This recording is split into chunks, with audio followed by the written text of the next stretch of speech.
Interlagos, novembre 2025. L'endroit où naissent les légendes, où la pluie devient destin, et où Lewis Hamilton a un jour défié la physique, la réalité et toutes les règles que le sport lui a imposées. Il y a 4 ans, il a taillé sa route à travers le peloton comme un homme possédé. 24 dépassements, de la dernière place à la victoire, le Brésil l'a vénéré ce jour-là. Mais en 2025, ce n'est pas une rédemption. C'est une survie parce que l'homme qui a conquis le Brésil en 2021 vient de se faire détruire au Mexique par un règlement qui se contredit lui-même. Une pénalité de 10 secondes pour un incident que la FIA a admis être hors de son contrôle. Alors voici la question que personne chez Ferrari ne veut aborder. Lewis Hamilton peut-il faire taire le chaos une fois de plus? Et voici celle qui déchire le paddock. Combien de temps avant que Ferrari ne réalise que l'horloge tourne sur un génie gaspillé? Remontons à novembre 2021. São Paulo, le Grand Prix du Brésil. Hamilton arrive assiégé, disqualifié des qualifications, partant de la voie des stands pour le sprint, remontant jusqu'à la P5, puis aligné en P10 pour la course principale, tandis que Max Verstappen trône confortablement en pole. À 20 tours, il chassait. À 40 tours, il était inévitable. Premier arrêt, et il a défendu comme si son championnat en dépendait, parce que c'était le cas. Mais Hamilton l'a dépassé sur la ligne droite principale avec une précision impitoyable qui a même fait taire Red Bull. Sa radio crépitait à travers les parasites. C'est ce dont on avait parlé. Beau boulot. Le succès est toujours plus doux quand on affronte l'adversité. Le Brésil n'a pas seulement assisté à une victoire ce jour-là, il a assisté à un guerrier refusant de mourir. Mais c'était en 2021. Une équipe différente, une voiture différente, un Lewis différent. Parce qu'en 2025, Ferrari lui a donné de l'espoir à Austin. Une vraie bataille pour le podium.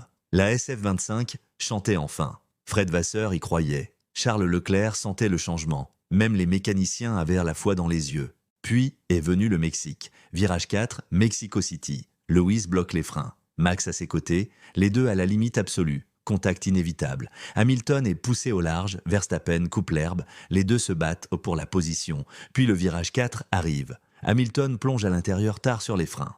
L'écart se réduit à des millimètres, et puis blocage.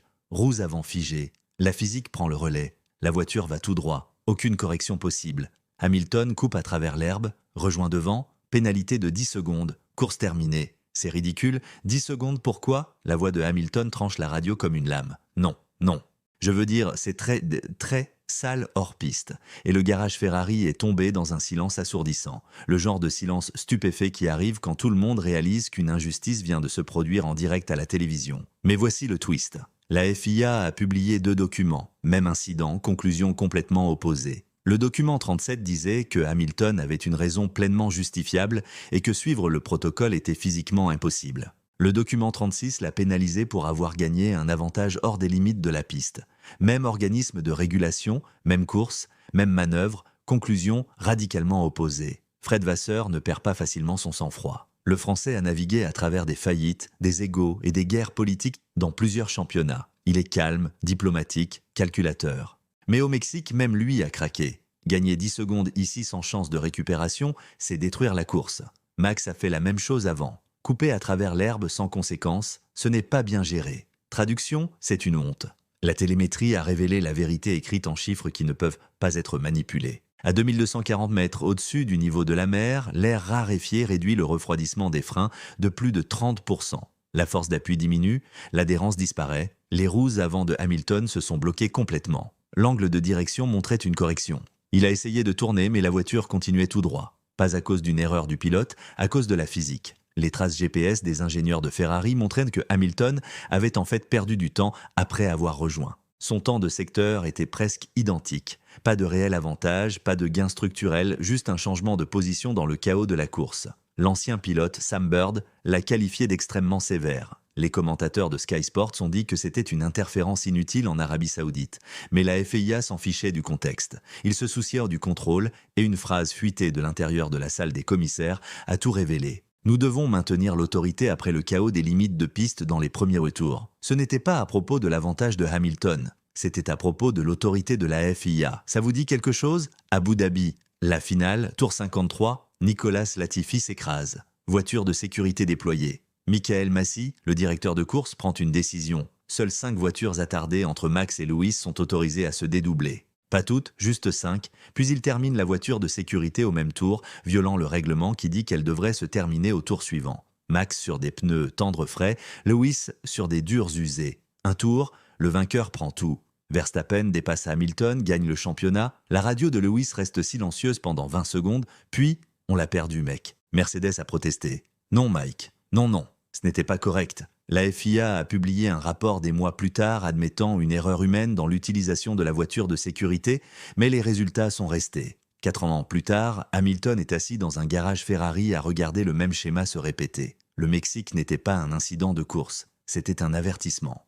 Parce que quand l'organisme dirigeant admet qu'un pilote a agi de manière justifiable puis le punit quand même, toute la structure réglementaire s'effondre sur elle-même. Vasseur a dit au reporter après le Mexique, Lewis avait besoin et l'équipe avait besoin de temps pour être exactement sur la même longueur d'onde sur certains détails. Traduction, on est enfin en phase et ils essaient de nous arrêter. Alors, que se passe-t-il quand Lewis retourne à Interlagos? Scénario 1. Il canalise 2021. 30 dépassements. Un podium du chaos, le Brésil retombe amoureux une fois de plus. Ferrari obtient l'histoire de rédemption dont ils ont désespérément besoin en entrant en 2026. Scénario 2, la politique gagne. Une autre décision controversée, un autre résultat volé, et Lewis s'éloigne de la F1 en se demandant si le génie compte même quand le règlement est une arme. Scénario 3, Ferrari appuie sur la gâchette, Charles Leclerc, le pilote le plus sous-estimé de 2025, obtient la priorité de développement pour 2026. Lewis devient le second rôle. Et les tifosi regardent une autre légende s'effacer en rouge. Pendant ce temps, de retour à Maranello, Fred Vasseur construit quelque chose de dangereux. Un groupe propulseur 2026, conçu avec une pleine indépendance. Un triangle technique de Sanchez Tandy et Loïc Serra, des concepts aérodynamiques agressifs, peut-être même des expériences zéro pod. Charles a déjà dompté le sous-virage de la SF23, maîtrisé les problèmes d'équilibre de la SF24 et transformé la SF25 d'un désastre en une voiture de podium par pure adaptabilité. Il a gagné en Hongrie contre Lewis sur une piste qu'il appelait Sapir. Il a défendu comme un champion, attaqué comme un artiste. Mais Lewis a des questions non résolues au Brésil. Lewis Hamilton peut-il faire taire le chaos une fois de plus à l'endroit qui l'a rendu immortel, ou la crise réglementaire de la Formule 1 détruira-t-elle une autre légende avant que Ferrari n'ait même sa chance en 2026? Et quand le propre règlement de la FIA se contredit dans des documents officiels, qui contrôle vraiment ce sport? Une chose est certaine, la prochaine fois que Lewis franchira la ligne d'arrivée en premier, chaque équipe regardera avec un doigt sur le bouton de protestation. Parce que si un septuple champion du monde avec des preuves télémétriques et l'admission d'innocence de la FIA peut être détruit par 10 secondes, alors personne n'est en sécurité. Si vous êtes arrivé jusqu'ici, vous savez déjà que cette saison n'est pas à propos de qui était le plus rapide. C'est à propos de qui survit à la politique. Alors dites-moi, le Brésil donnera-t-il à Lewis la rédemption qu'il mérite ou la FIA écrira-t-elle une autre fin que personne n'a demandé? Hey,